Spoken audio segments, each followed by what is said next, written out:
Hi guys, so I'm going to try to do my labor and delivery video. I already filmed it once, it was 40 minutes. I tried to do it again yesterday and then just wasn't happening. Everything was crazy. So I'm going to try it again, and I'm going to try to keep it very short, or as short as possible.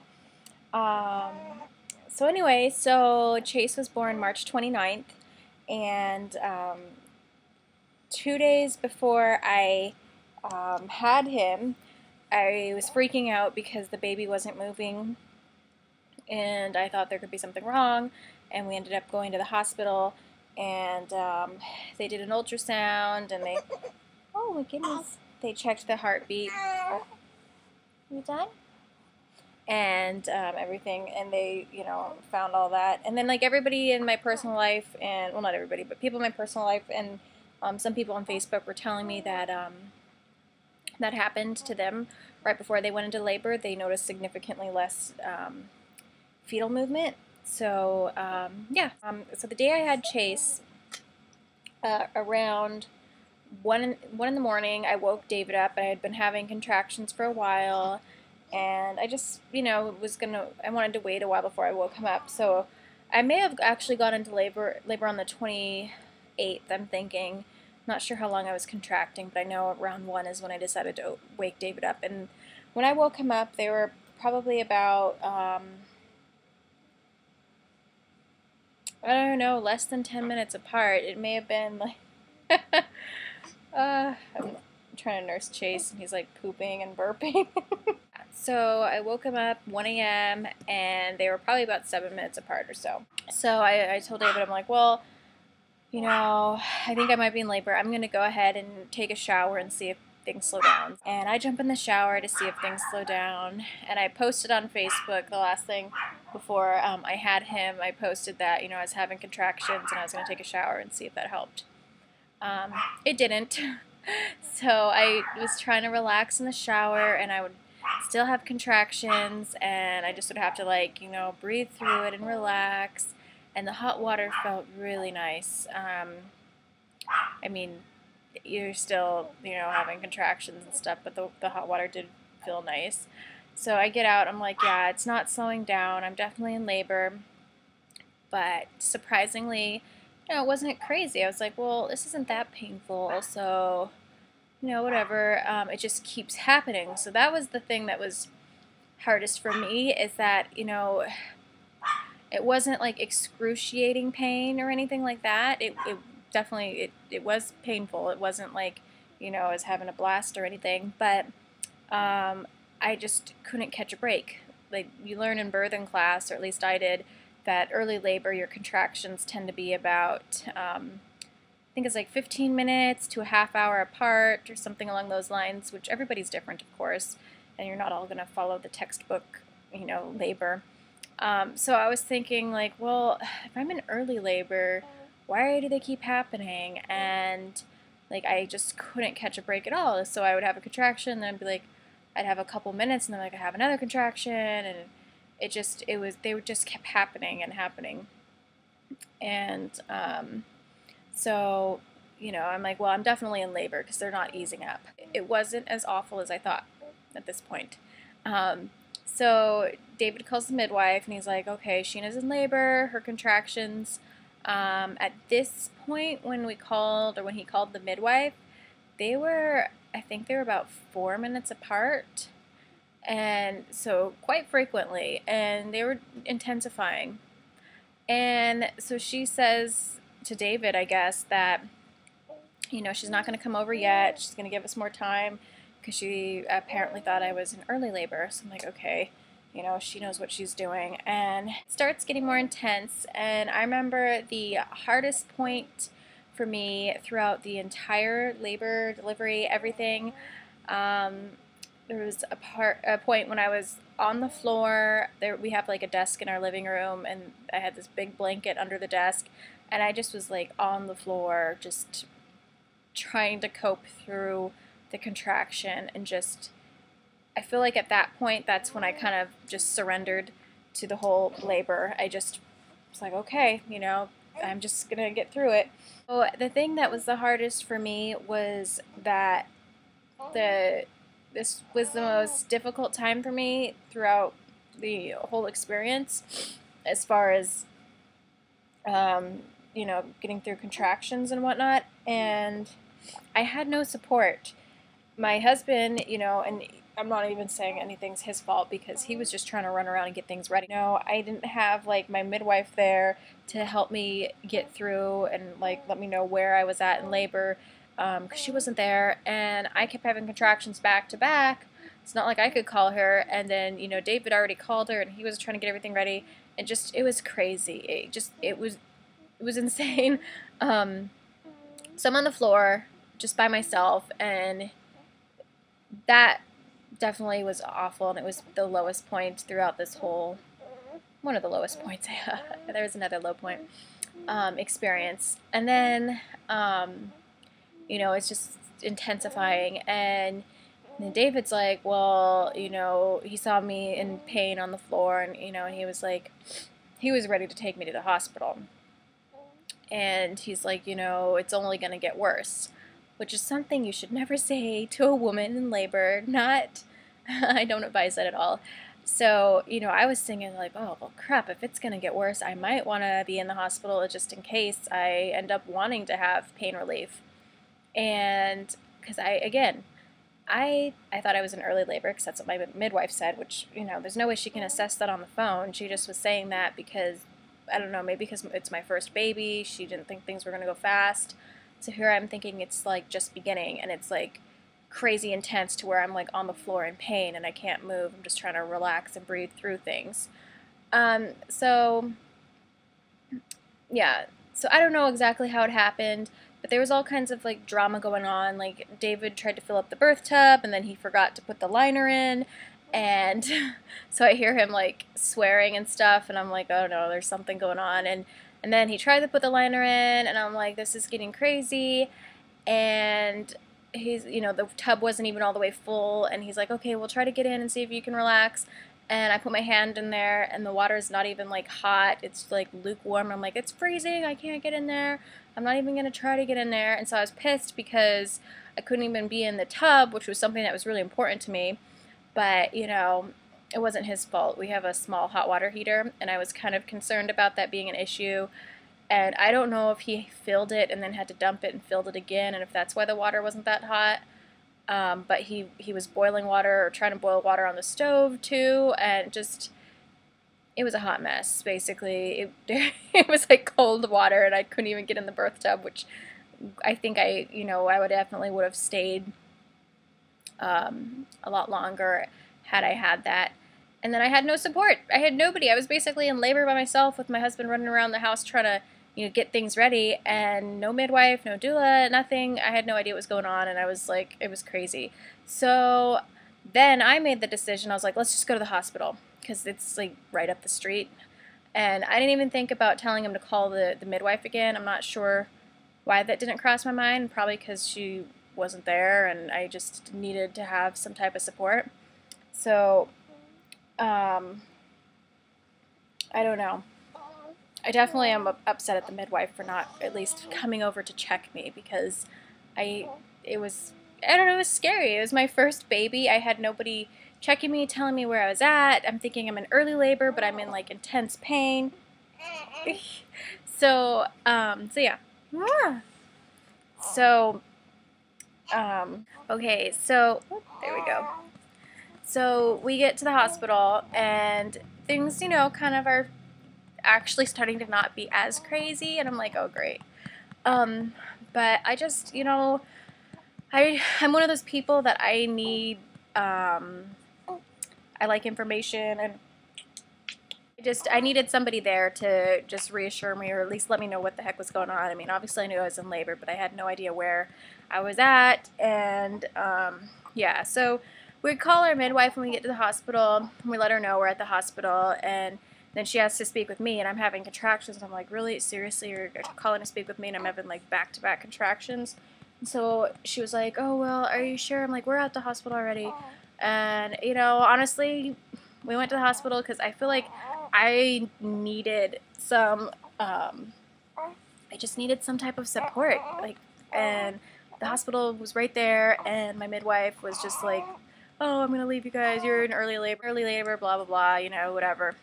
And we get to the hospital and they check me and they're like, oh yeah, you're 9 centimeters. I'm like, oh, well, no wonder this has been crazy intense.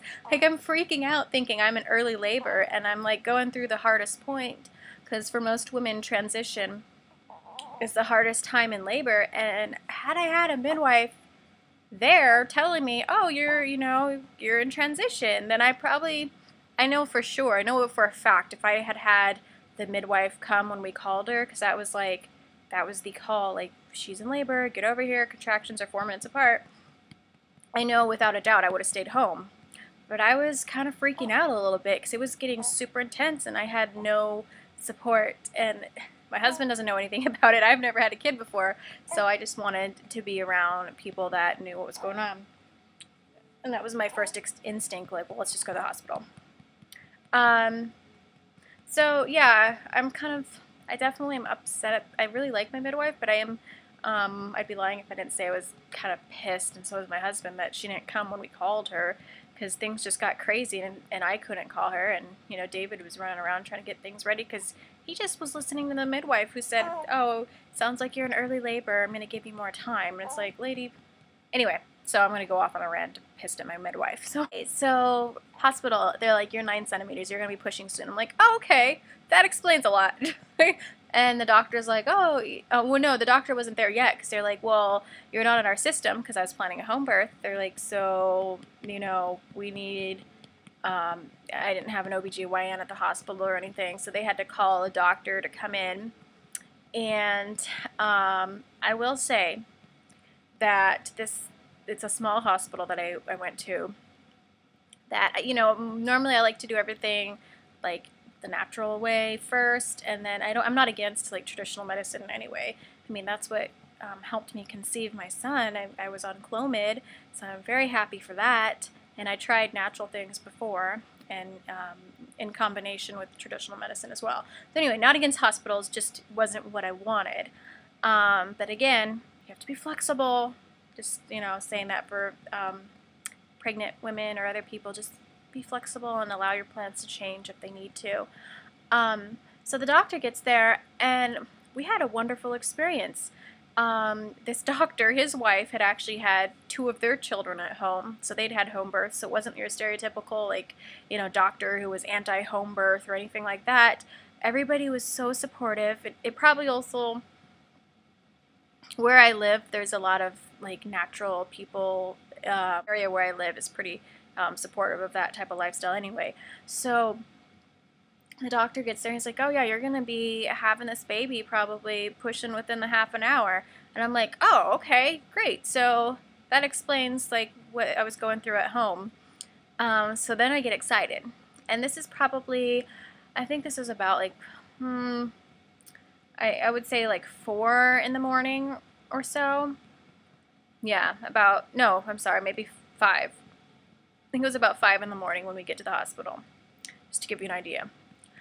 And, okay, so, you know, because my midwife was no longer going to be delivering the baby, she essentially is the doula. So when she ends up coming to the hospital, and she would play like a doula role.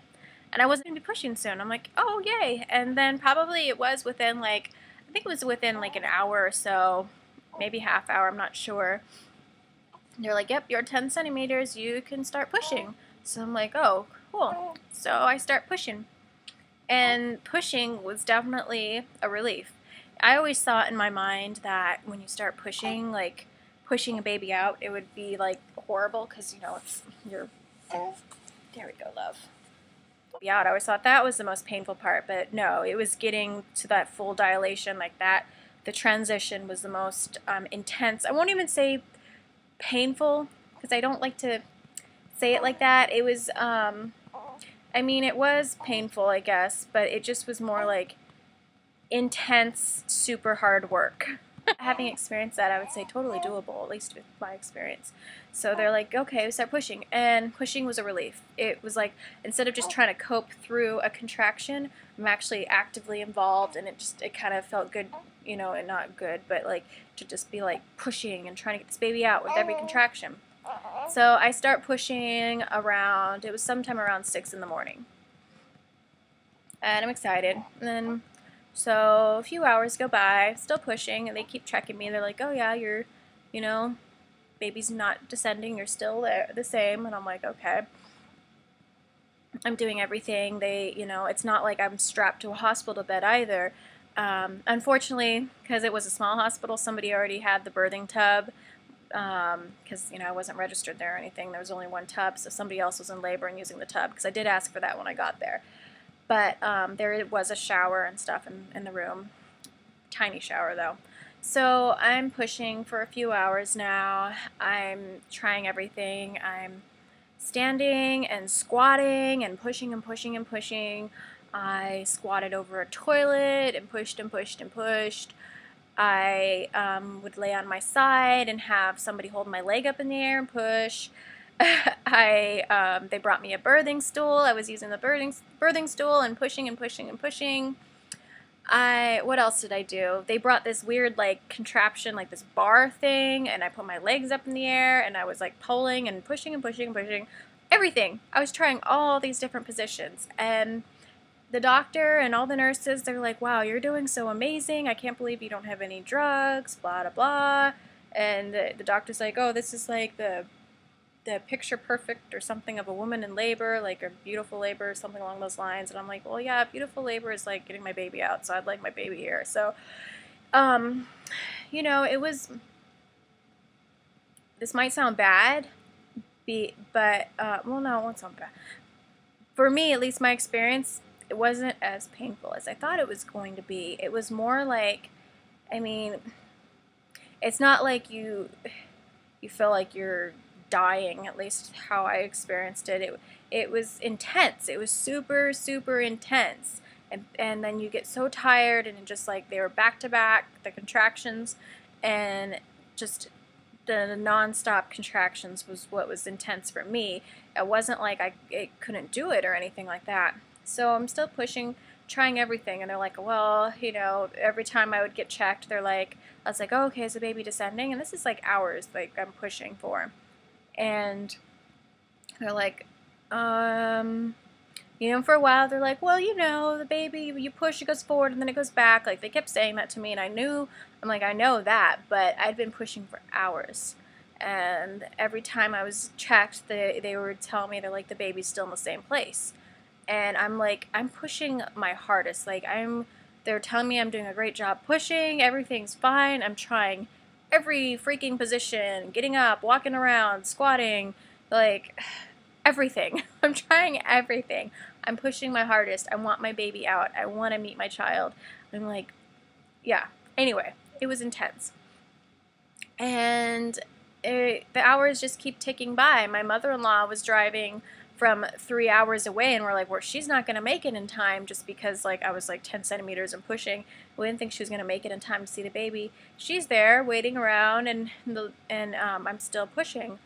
And like the nurse rotation changed. Another one, this other one came back. She's like, oh, you're still here. I thought you'd have your baby by now. I'm like, yeah, me too, because normally you don't push for terribly long. And so basically, to try to make this as quick as possible, I was freaking exhausted. I was pushing for over 12 hours, stuck at 10 centimeters, and no progress from the baby at all. None. Every time they checked me, oh, baby's still in the same place. It was like the baby wasn't descending. And this entire time when I'm pushing too, my lower back was in excruciating pain. That was way worse than the contraction. And so they had like hot packs and stuff on my back. And yeah, and this hospital experience, I will say, was not what I am, you know, normally think of when I think of a hospital, but it is a small hospital, and like I said, the area I live in, it's, you know, it's very friendly to like natural living and stuff. So, hi love. So yeah, so I was able to like eat and drink. I don't think I really ate though, because I don't remember eating. I remember drinking juice and stuff while I was in labor. My husband would give me juice and water, but none of this like ice chips crap. Like, I was able to actually drink things, and it was like the juice that we brought, and you know, I know there was some, no, I think I ate like some trail mix. I may have had some of that. So, yeah, basically, I was in labor for over 20 hours, and I was pushing for, it was more than 12 hours, because I started pushing around 6 in the morning, and then he was born at 8:50. Yeah, it was more, okay, anyway. So basically what ended up happening is, after pushing and pushing for 12 hours and no progress from the baby, I was done. I'd been in labor for, like I said, almost, at this time, it was almost 20 hours, and I was exhausted, and I'm trying my hardest and doing everything they tell me to try. I'm, you know, getting up, walking around, squatting, everything to try to get this baby out, and nothing is working. And, you know, they were like, well, the doctor wasn't pushing anything, by the way. He was like letting me call the shots. I told him, you know, it's really important. I want to have a natural labor, delivery. I want to have a vaginal birth, all of that. And he was like super supportive. And like I said, his wife had had 2 home births, so it was not coming from like a, I want to get you out of here type, you know, doctor mentality. He was very cool and hands off, and letting me call the shots and stuff, you know, obviously within reason. And then, so there comes a point where he's like, you know, maybe we need to, you know, if you want, we could do Pitocin, and, you know, that would basically intensify your contractions and maybe help you get the baby out. And he wasn't pushing that either, because, you know, I was before saying, well, maybe my contractions aren't strong enough. And then he said, you know, don't be quick to say that, because, you know, your contractions, maybe you're handling, you know, the pain well, but your contractions, although they don't feel like they're super strong, he's like, you know, look, they got you this far, they got you to 10 centimeters and all of that. And so I was like, okay, yeah. And so, you know, he asked me if I wanted to have Pitocin, and I said no. I just wasn't comfortable with it, because the way I saw it is like, I'm pushing my hardest, and I'm trying to stand up. What are you trying to do? And, you know, I'm pushing and pushing, and I felt like, you know, I could do it. And so yeah, so I said no to the Pitocin and decided to push a little longer. And so yeah, so no Pitocin, no drugs, no epidural, nothing. So I'm just exhausted, and I feel like there's something wrong. Like, I'm trying my hardest, pushing and doing everything, and my baby is not descending after 12 hours of pushing. And, you know, keep in mind, I was in labor way before that with all the intense contractions at home, and then because it was like started at 1 in the morning, I obviously didn't get a good night's rest, so I'm exhausted. And I just remember being like so sad and disheartened when every time I would be checked by either my midwife or the doctor would come in and check me, and every time they would tell me, after hours and hours kept ticking by of me pushing with every contraction, that my baby's still in the same place and not descending. And it was awful. It really is. Like, it just is horrible to hear, like, you know, I'm trying so hard and my baby wasn't coming down, and I just felt like there was something wrong. So yeah, I got to the point to where I was so exhausted, and I just looked at my husband, and I just was like, he knew. And everybody's like, okay, so did you want Pitocin? Then he knew what I wanted. I was like, no, I can't. What, love? I'm like, there's something wrong. I can tell I know there's something wrong, because I'm trying my hardest for 12 hours, and my baby's not moving, like, down. And he was fine the whole time, because, you know, they had a heart monitor thing on my belly, but like it could unsnap and I could move around still, or I don't know how. Yeah, anyway, so, you know, because my baby was fine, they weren't concerned, and nobody was trying to rush me to do anything. But after 12 hours of pushing, and every time being checked, hearing that my baby's not descending, and I could tell that it wasn't descending, I was the one that actually said, no, I can't take any more. Like, my baby's not descending. I mean, I tried my hardest. So after 20 hours of labor, 12 hours of pushing, I ended up making the decision to have a C-section. And I feel like, I never was pushed that way.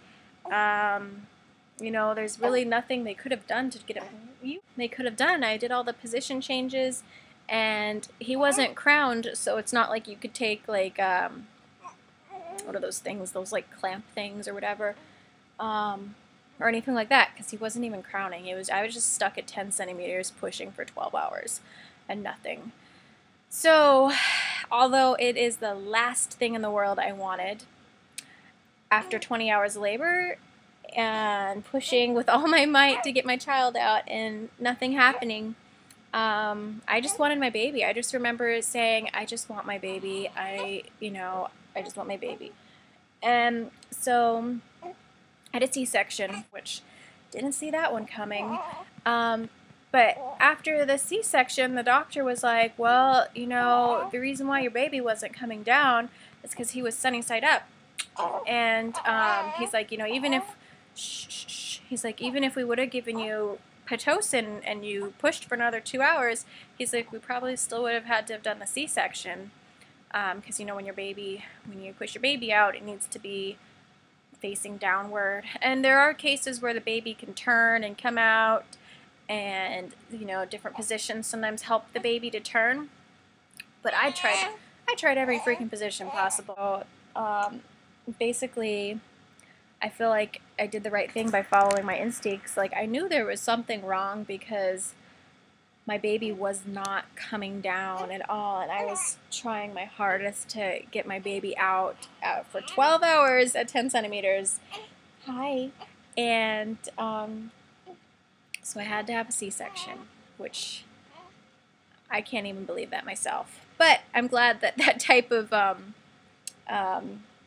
we have that as an option for, cases like this where, your baby isn't descending and you're, trying to have your baby. So I had a C-section, and yeah, I always said the entire time to my husband, I don't want a C-section, I don't want a C-section. I did not. It wasn't like I was out of energy and they were telling me my baby was descending. They kept telling me, oh, no, baby's still in the same place. And so essentially every time I would push him, I would be pushing him into my spine, or my sacrum, I guess, I think. So when they did the C-section and they pulled him out, they're like, oh, wow, you were definitely pushing, because he did not look like a C-section baby. He had like a crazy cone head. He had this huge, like, blood blister thing on his head, which I felt awful about, because from being, like, pushed into my sacrum over and over and over, it actually just, the scab just finally fell off, like, only a couple days ago, and so it was on for, like, a month. And, yeah, it was the most intense thing I've ever experienced. So I didn't have any drugs, so I did the natural labor for 20 hours, but unfortunately had to have the C-section at the end. But the only way I could have even pushed him out is if he would have changed his position, and after 12 hours of trying to get him out, I was so out of energy. It was so hard. But I do encourage women, having experienced that, a natural birth is totally doable. Like, at least in my opinion. I'm not knocking anybody who gets an epidural or anything like that. But, I mean, I was in labor for a very long time without any drugs. And, yeah, totally doable. Granted, I didn't end up pushing him out or anything. I tried, but that didn't happen. But at least the really intense contractions, like, you can do it. You can definitely, I felt like it was very instinctual. I just tried to relax and stay calm, and know that my body could do it. Unfortunately, my baby was not in the right position to be pushed out. So yes, so Chase was born at 8:50 p.m.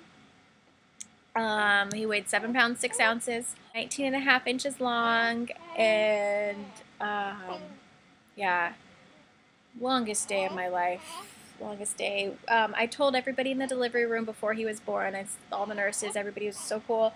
I was like, I don't want anybody announcing the sex. I want my husband to announce the sex. And they're like, okay, yeah, that's fine.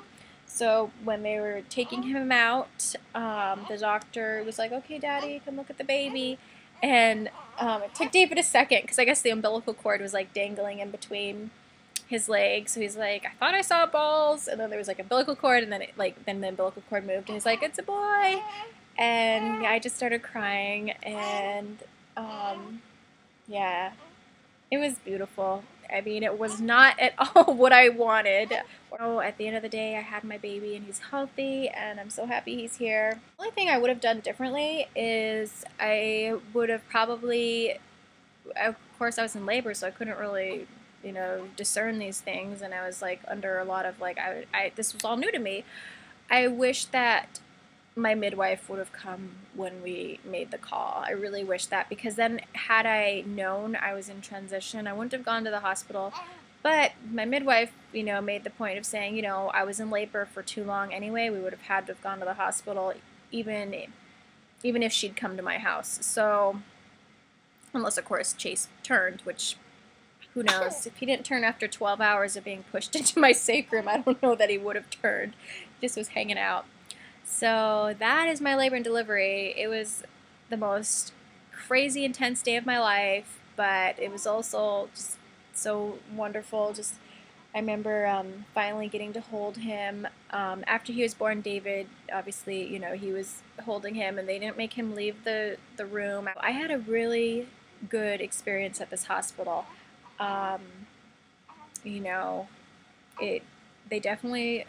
They support natural birth, all of that, which, a lot of hospitals don't tend to nowadays. And I had a good experience. And then we had to stay at the hospital for 3 days because, it was major surgery. And yeah, it was great. The nurses, they were always like, "Okay, let us know if you have any questions at all. And you can, hit this button, to get a nurse in the room." And it's super small. Like there was a time while we were there where we were the only ones in the maternity or whatever. I don't know what it's called. Where you have the babies. And so anytime I had a breastfeeding question or any question at all, the nurses were always there. They were super supportive. They would just sit down and hang out and answer all my questions.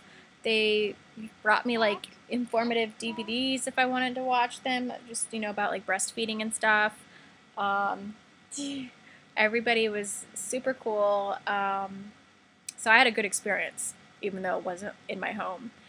And yeah, so yeah, then we came home when he was 3 days old, and I've been dealing with the recovery of a C-section, and it's definitely slower, but yep, that's my labor and delivery story. Super crazy intense. Apparently I possibly skipped early labor is what this other midwife was telling me. It just was super intense. So yeah, so even though it wasn't what I planned for at all, I couldn't have asked for a more supportive team of people. They were so amazing. We gave a bunch of the nurses and even the doctor some chicken eggs and stuff from our chickens, and they were really excited about that. And we left a couple boxes of chocolates and a thank you card as well in the room. So he was born on Good Friday, so we spent our first holiday, which was Easter, because he was born 2 days before his due date, because his due date was Easter, in the hospital. And so we had our little Easter dinner there as a family. And yeah, it was a really good experience. The doctor was amazing. The team was amazing. Everybody was, pretty much the opposite of what I thought having a hospital birth would be. Of course, I still want to try a home birth for the next one. So the doctor did say that, that I could, definitely have a vaginal birth the second time around. He said I should at least, try to make sure the kids are at least 18 months apart, which that's fine by me. That's not like I have to wait 5 years or something crazy. So yeah, so that is my labor and delivery. Sorry it took so long. Things have been crazy around here. And then I did have a longer healing process. So if you have any questions, feel free to leave them below, and I will talk to you guys soon. Bye.